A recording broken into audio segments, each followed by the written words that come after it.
Coucou, ce soir j'ai envie de partager avec vous quelques mots sur l'acceptation de soi, sur l'amour de soi encore une fois, mais j'ai envie de partager avec vous mon expérience par rapport au rejet de moi et plus particulièrement au fait que j'ai très longtemps rejeté mon féminin sacré, donc ma polarité yin, donc ma polarité féminine. Donc la polarité féminine, pardon, c'est elle qui régit, on va dire, qui porte en elle tout ce qui va être intuitif, donc connexion au subtil, clairvoyance, médiumnité, mais aussi la créativité, tout ce qui va être aussi la beauté, la douceur, la sensualité, tout ce qui va être passif aussi, c'est-à-dire que la polarité féminine, c'est celle qui reçoit.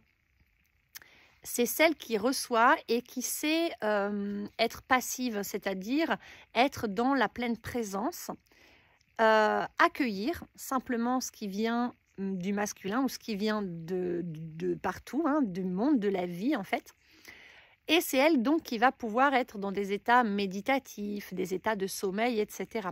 La polarité féminine, elle est liée dans le système nerveux au système parasympathique, donc celui qui gère tout ce qui va être sommeil, détente, état méditatif. La polarité féminine, c'est aussi la séduction. C'est vraiment la sensualité et ça va être savoir se mettre en valeur, tout ce qui va être la beauté, savoir se mettre en valeur, mais savoir créer de la beauté aussi dans sa vie. Voilà, donc la polarité féminine, elle est très importante dans la vie, clairement, parce que c'est elle qui porte aussi un petit peu la sagesse, donc c'est elle qui est connectée à l'astral, et c'est elle qui porte en elle la sagesse, en fait, c'est elle qui enseigne, qui transmet. Elle est guérisseuse aussi, c'est elle qui porte vraiment le savoir de guérison en elle. Et la créativité dans le sens où elle porte dans son ventre et dans son utérus l'enfant à qui elle donne la vie. Donc elle donne la vie, elle crée la vie. Mais elle est aussi créatrice, c'est-à-dire que c'est elle qui a l'inspiration, qui porte en elle l'inspiration, les idées, qui reçoit les guidances pour ensuite transmettre cette inspiration, ces idées à la polarité masculine qui, elle, la polarité masculine, elle est active. Elle est là pour recevoir les idées, l'inspiration de la polarité féminine et l'ancrer dans la manifester dans la matière. La polarité masculine, elle est en lien avec le système nerveux sympathique, donc celui qui régit tout ce qui va être l'excitation, l'action, mais aussi tout ce qui va être le stress, hein, positif, mais aussi le stress négatif, l'adrénaline, etc. Et la polarité masculine, elle est beaucoup plus en lien avec l'action. Elle est là pour faire, pour créer, mais avec ses mains, c'est-à-dire modeler, fabriquer. Elle est là pour s'ancrer. Elle est beaucoup plus reliée à la terre. Et c'est elle qui nous permet l'ancrage. Elle nous permet aussi de bâtir, de construire. Et puis, elle nous permet de rationaliser. Elle est plus liée au mental et à la rationalisation, à l'analyse, à l'objectivité. Au raisonnement, alors que la polarité féminine, elle, est plus liée à l'intuitif et au cœur, c'est au ressenti, aux émotions. La polarité masculine, elle est beaucoup plus en lien avec tout ce qui va être vraiment incarnation, en fait, dans la matière, tout ce qui est en lien avec la matière. Et en fait, ces deux polarités-là, on les a tous à l'intérieur de nous, puisqu'on vit dans un monde qu'on dit monde de dualité. Moi, je ne suis pas trop d'accord avec ça. Je pense qu'on vit dans un monde d'unicité, dans lequel, justement, ces deux polarités sont censées être unies ensemble. Mais je pense que dans ce monde, depuis quelques milliers d'années, on l'a oublié et on s'est désunifié, en fait. Voilà. Et nos deux polarités souffrent énormément en chacun de nous parce que depuis très longtemps, elles sont dissociées l'une de l'autre alors qu'à la base, elles forment toutes les deux ensemble quelque chose de complet, un être complet. elles sont censées fusionner ensemble, s'entrelacer, fusionner ensemble dans la plus parfaite des harmonies en fait, et dans le plus parfait équilibre. C'est comme l'ombre et la lumière, le soleil et la lune, le haut et le bas.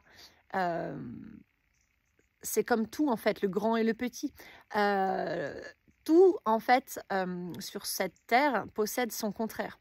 Et c'est parce que tout possède son contraire qu'on a tout ce qui va être le contraste, les profondeurs, comment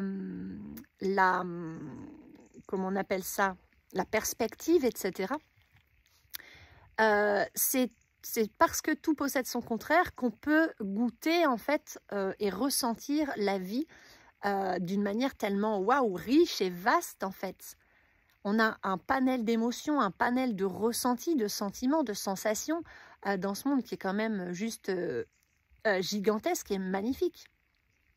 Voilà, donc en fait, le fait que dans ce monde, tout possède son contraire, ça nous permet vraiment de vivre dans un monde juste waouh, grandiose, très très riche en fait, dans lequel on peut apprendre énormément parce que les connaissances, les sensations, les possibilités de vivre des choses, les expériences sont illimitées, quoi. Ça va à l'infini. Voilà, donc moi je pense qu'on vient d'un monde et on vit dans un monde, dans un espace d'unité en fait. Voilà, et on comprend quand on chemine vers soi et qu'on chemine notamment et surtout vers la spiritualité, mais pas une spiritualité à la con, parce que en ce moment on entend un petit peu de tout, non, mais une vraie spiritualité, c'est-à-dire en fait juste se connecter au bon sens, voir et comprendre comment le vivant fonctionne autour de soi, comment on fonctionne, et pas chercher à être spirituel ou fuir dans la spiritualité comme beaucoup font. Non, non, juste accueillir ce qui est vraiment, rester très humble et simplement ressentir, comprendre, mais comprendre sur les champs de conscience émotionnels et énergétiques, mais aussi physiques et mentaux. Mais en fait, comprendre et intégrer les choses sur tous ces plans, dans tous ces champs de conscience, pour avoir une vision globale des choses et comprendre que quand on avance dans cette spiritualité qui vient du cœur, qui est une spiritualité sans aucune prétention, qui est naturelle en fait et qui nous vient parce que waouh, plus on ouvre les yeux dessus et plus bah oui, on gagne en bien-être et on se sent bien et tout a du sens et tout devient beaucoup plus joyeux, logique, doux dans le monde. On comprend qu'on est dans un monde unifié qui, depuis des milliers d'années, s'est désunifié en fait. Et que pour trouver la paix en soi, pour trouver l'amour inconditionnel, le connecter, le ressentir et vraiment rester dedans et pouvoir vivre sa vie et manifester depuis cet amour de soi et depuis donc son cœur, en étant vraiment aligné à soi-même, pour trouver l'harmonie, l'épanouissement, l'équilibre en soi et avec les autres, eh bien, il est important de bien ressentir à l'intérieur de soi ces deux polarités et de comprendre que, en fait, on est venu s'incarner sur Terre pour retrouver cette unité, cette complétude, c'est-à-dire laisser vivre en soi, d'abord conscientiser et accueillir pleinement, aimer et donner toute sa place en fait à chacune de nos polarités. Accepter que oui, que je sois un homme ou une femme, j'ai une polarité masculine et une polarité féminine à l'intérieur de moi. Voilà, et après, bien sûr, ces polarités, si on a choisi de venir s'incarner dans le corps d'une femme, c'est sûrement quand même pour justement faire la paix avec notre polarité féminine. Voilà, et réussir à s'accorder, à accorder ces deux polarités en nous pour ensuite pouvoir se complémenter avec un homme dans sa vie. Et pareil, si on est venu en étant un homme, etc. Bon, après, je parle de corps physique, d'hommes et de femmes, mais c'est vrai qu'aujourd'hui, bon, c'est des choses sur lesquelles moi je n'ai pas d'opinion, mais on voit beaucoup d'homosexualité. Et je me pose toujours la question de justement quel est le travail que ces personnes attirées par d'autres personnes du même sexe qu'elles sont invités à faire sur le plan justement des polarités. Et ça m'intéresserait, et ça m'intéresse, et ça m'intéresserait toujours de le savoir et d'échanger avec des personnes homosexuelles, bisexuelles, tout ça. Mais sans parler forcément de sexualité, parce qu'on peut aimer librement qui on aime. Enfin, l'amour ne se contrôle pas. C'est pas le sujet de cette vidéo, mais juste en parlant d'amour, pas forcément amoureux, réussir à se compléter en fait entre hommes et femmes, sachant que chacun de nous, ou entre femmes et femmes, ou entre hommes et hommes, sachant que en chacun de nous en fait, on porte les deux polarités, et que si elles sont équilibrées à l'intérieur de nous, alors on devrait avoir des rapports vraiment équilibrés avec les autres, et surtout avec les personnes du sexe opposé, qui elles aussi sont équilibrées à l'intérieur d'elles. Voilà, parce que je pense que c'est pas pour rien qu'on choisit un corps ou un autre. Voilà, peut-être que justement c'est pour nous apprendre à faire la paix avec la polarité en lien avec notre sexe. C'est-à-dire, je suis une femme, est-ce que justement je ne suis pas venue pour faire la paix avec ma polarité féminine et guérir de mes blessures en lien avec cette polarité, et vice-versa si je suis un homme. Et moi, en tout cas, mon parcours personnel, il a été Enfin, ça fait quand même longtemps que je sais que je rejette mon côté féminin, enfin, le fait d'être une femme, clairement, même si ça fait quelques années que je ne le rejetais plus. Mais pendant très longtemps, depuis ma tendre enfance, en fait, j'ai rejeté le fait d'être une fille, puis d'être une femme, parce que je voyais ça, la féminité, comme une faiblesse d'abord. Comme juste trop de sensiblerie, trop d'émotions, comme étant trop. Et en fait, j'avais la sensation que le fait d'être une femme faisait de moi quelqu'un qui dérangeait les autres par ma sensibilité, par mon intuition, par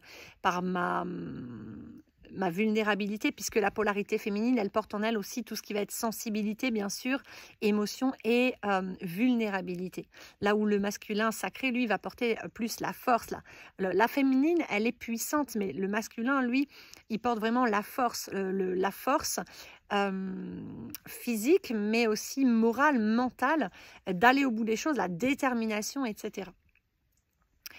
Et voilà, et donc moi j'ai longtemps, très longtemps, j'ai 39 ans aujourd'hui, et j'ai très longtemps, jusqu'à il y a très peu, hein, jusqu'à il y a quelques semaines de ça, voire quelques jours, j'étais encore en train de rejeter ma polarité féminine. Et ça a été un déclic, hein, une compréhension très belle en fait, hein, pour moi. J'en suis vraiment très heureuse, parce que ça a vraiment transformé beaucoup de choses à l'intérieur de moi qui, en l'espace de quelques jours, ça a totalement, ça fait switcher quelque chose à l'intérieur de moi. D'accueillir à nouveau, en ouvrant grand mes bras, ma polarité féminine. C'est-à-dire d'accueillir pleinement, à 100 000% la femme que je suis. Et ça a été un long chemin, parce que ça fait quand même une douzaine d'années que je chemine vers ma complétude, vers toujours plus de connaissance de moi. Et il m'a fallu tout ce temps pour vraiment avoir ce switch et accueillir enfin pleinement la femme que je suis.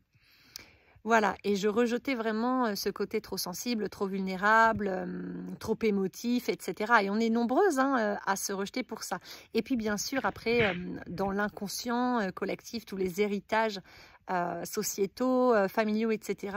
faisaient que je rejetais aussi toutes mes intuitions, etc. Puisqu'à une époque, les femmes et toutes les femmes et les hommes qui étaient très polarité féminine et qui avaient une très forte intuition, très forte médiumnité, clairvoyance, etc., ont été quand même chassés, accusés, montrés du doigt, torturés, brûlés, exorcisés. Enfin, ça a été quand même terrible. Et ça, on le porte encore. Ce sont des héritages que l'on reçoit au moment où on vient s'incarner sur Terre. Voilà, donc pour diverses raisons, je rejetais cette polarité féminine et au contraire, j'avais surdéveloppé ma polarité masculine, c'est-à-dire que je voulais prouver à tout le monde ma force, que j'étais forte, que j'étais pas une femmelette, que moi j'arriverais à tout, que j'étais aussi forte qu'un homme, voire plus, et donc je me suis épuisée, j'ai beaucoup dépassé mes limites parce que j'étais tout le temps en force, en force, en force, en lutte, en force, tout le temps dans la détermination, l'envie de prouver ma valeur, etc. Et j'ai demandé en fait à mon masculin sacré à l'intérieur de moi, cette polarité d'action et d'ancrage, de tout porter sur son dos et d'écraser ma féminine. Et en fait, depuis l'enfance, j'ai eu un rapport aux hommes un peu comme ça, c'est-à-dire que la femme se soumet. La femme se soumet à l'homme et l'homme peut lui manquer de respect, peut la manipuler, peut la violenter psychiquement. Physiquement, pas trop, ça n'a pas été mon parcours, ça a été surtout verbalement et psychiquement, mais l'homme peut dénigrer la femme, peut l'accuser d'être une femme, l'accuser d'être faible, l'accuser d'être trop sensible, etc. Et puis surtout, l'homme, il a le droit, mais l'homme est un salaud aussi, hein, parce qu'attention, moi j'ai été éduquée comme ça. L'homme, il est dur, c'est un salaud. Hein, merci mon père de me l'avoir répété souvent. Et donc, quelque part, j'ai développé à fond ma polarité masculine parce que je rejetais ma polarité féminine et le fait d'être moi-même une femme. Et j'ai surdéveloppé ce côté tout le temps actif. Donc, j'étais tout le temps hyper active. Tout le temps dans l'activité, l'action, le faire pour prouver. Et surtout, ma féminine, c'était surtout mes émotions. Non. Je laissais pas, je les exprimais en partie, mais pas entièrement, hein, parce qu'attention, j'étais trop émotive, hein, j'étais trop sensible. Merci les parents, la famille, les profs, les gens autour, tout le monde. Et en fait, je me suis rendu compte, ça fait quelques temps déjà, mais il m'a fallu un moment pour cheminer jusqu'à là, il y a quelques jours, où vraiment j'ai ressenti à l'intérieur de moi que ça y est, j'ai vraiment demandé pardon à cette part de moi, à mes deux polarités, hein, pour les avoir forcées, l'une et l'autre, l'une à s'écraser et l'autre à se suradapter et à suragir et à être débordée, en fait, à devoir tout porter toute seule. Et puis, je les ai vraiment sentis se réunifier à l'intérieur de moi, faire la paix, s'enlacer. J'ai vu mon masculin sacré redevenir beaucoup plus doux et respectueux, redescendre, arrêter d'être toujours en force, arrêter d'être dans le vouloir, dans le mental, dans l'ego tout le temps, parce que ça, c'est un masculin qui a été forcé, hein, qui devient comme ça. Et puis à ma féminine de se redresser, de prendre sa place, de se positionner, d'oser exprimer pleinement ses émotions, ses besoins, son inspiration, c'est d'oser explorer toutes ses extrasens, d'oser briller en fait et se montrer, se dévoiler au monde entier. Et j'ai vraiment la sensation depuis quelques jours d'être vraiment une femme et d'être en paix pour la première fois de ma vie avec cette réalité. Voilà, et je voulais vous le partager. Bon, la nuit est en train de tomber, mais je voulais vraiment vous partager ça parce que, pour vous dire qu'en fait, où que vous soyez, parce que je rencontre énormément de personnes qui, comme moi, énormément de femmes qui, comme moi, rejettent leur part féminine, énormément d'hommes qui rejettent leur part masculine. Hein, on en parlera peut-être dans une autre vidéo. Mais en fait, même si ça fait des années, même si depuis toute petite, même si depuis des générations dans votre famille, vous le faites, parce que c'est le cas chez moi, eh bien, c'est pas grave. Vous pouvez toujours à un moment donné, en fait, faire la paix avec cette polarité en vous et l'inviter à grandir, lui parler, en fait, lui demander pardon et lui dire à quel point vous l'aimez, à quel point vous êtes désolé et la remercier d'avoir toujours été là et d'être encore là et l'inviter à reprendre sa place. Et pareil avec le masculin, en fait, et d'inviter les deux à danser ensemble, à s'accorder, à s'équilibrer, à trouver l'harmonie. Parce que c'est ça, en fait, qui va vous permettre d'être en harmonie à l'intérieur de vous. Parce que l'un ne va pas sans l'autre. C'est que pour être équilibré et pour être vraiment... pour fonctionner humainement de manière optimale, on a vraiment besoin de ces deux polarités. On a besoin qu'elles marchent main dans la main, qu'elles soient complémentaires et coopérantes, qu'elles s'aiment d'amour profond et qu'elles fusionnent, en fait. Voilà. Dans une harmonie parfaite. Et je crois que la guérison intérieure, physique, mais aussi énergétique, mentale, émotionnelle, toutes les guérisons, en fait, découlent de cette harmonie, voilà, de cet équilibre entre nos deux polarités. Et je crois que c'est aussi ce qu'on appelle l'alignement, Voilà. Et la complétude, être complet, c'est vraiment ça, c'est vraiment accueillir toutes les parts de soi. Et à un moment donné, quand on a fini de traiter ses blessures et tout ça, enfin quand on a accueilli ses blessures fondamentales, toutes ces croyances limitantes, etc., et ben on en arrive à libérer intérieurement la polarité qu'on avait étouffée, écrasée, bâillonnée, et à calmer, à faire redescendre un petit peu sur terre la polarité qu'on avait forcée à prendre le pouvoir en fait. Voilà, et donc d'un coup, à l'intérieur de nous, l'ambiance, elle change, elle passe de la résistance, d'une ambiance de résistance contre nous-mêmes, de lutte, de quelque part de mensonge, d'adaptation, de frustration, de déséquilibre, de vide, de manque, etc., à un état de calme, de paix intérieure, de bien-être, de joie douce, de légèreté, de liberté. Voilà, c'est paisible d'un coup à l'intérieur et c'est doux et on ressent plein d'amour et de gratitude. Et voilà, et je crois que c'est ça en fait, l'harmonie et l'équilibre. Alors moi je commence juste à y toucher, hein. Mais j'avais envie de vous le partager. Voilà, bye.